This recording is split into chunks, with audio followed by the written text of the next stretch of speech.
बलियान बोली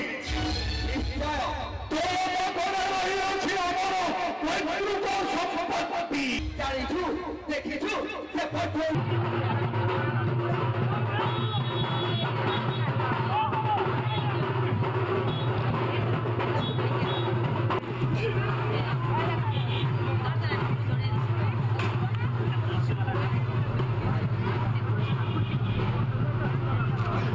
विश्व प्रसिद्ध बरगढ़ धनुजात्रार आज नवम दिन एवं नवम दिन एक भावनात्मकर दिन कारण यही समय गोपपुर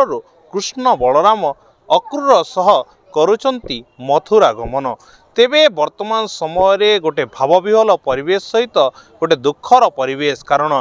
गोपपुर छाड़ी मथुरा जितेबेले कृष्ण बाहरुचंती से समय गोटे दुख गोटे विषादर मुहूर्त वेदनार मुहूर्त आरंभ हो जाइछि एवं जो गोपी गोपालक सहित कृष्णंकर जो बाल्यलीला थिला ताहाको समस्ते मने पकाउचंती झुरुचंती एवं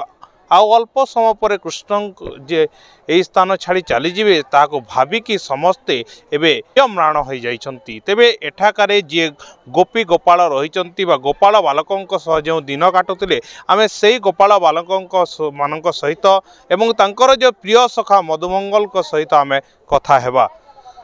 सर वर्तमान समय आज जो भावनात्मक मुहूर्त रही अल्प समय पर कृष्ण आपण को छाड़ी मथुरा गमन करेंगे केमिति रोचे वर्तमान समय परिवेश केमती आपण को अनुभव होची ए दुखर परिवेश भितर आपण कौन आपणकर अनुभूति रोचे चलती भगवान श्रीकृष्ण आउ बलराम आम मान सहित खेलालीला करुले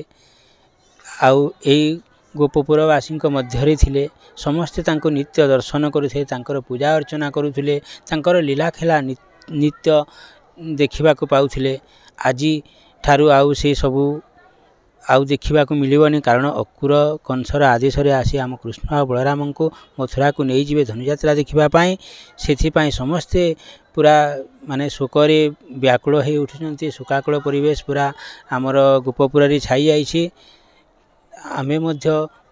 अक्रूर को अनुरोध करुछु जे आंभ कृष्ण और बलराम को मथुरा को न नहीं जावाकू किंतु आंभे माने कौन छाड़ा लोक आमे परा तांकर प्रिय सखा प्रिय बंधु आंभे माने भी तांको सहित धनुयात्रा देखा जीवु आउ धनुयात्रा जावाई आम काकुति मिनती हो श्रीकृष्ण को अनुरोध कलु यही भली कि जे न जा प्राण कान्हू छाड़ी वृंदावन तू ही गले जमुना रे हारी बुझीबन रे प्राण कान्हू रे चिंतामणि रे धरी कहूछु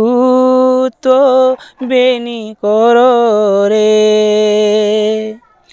तुझे बे मथुरा जीवु आहे नीलमणि का संगे खाइबु आंभे साकर लवणी रे प्राण कान्हू रे चिंतामणि रे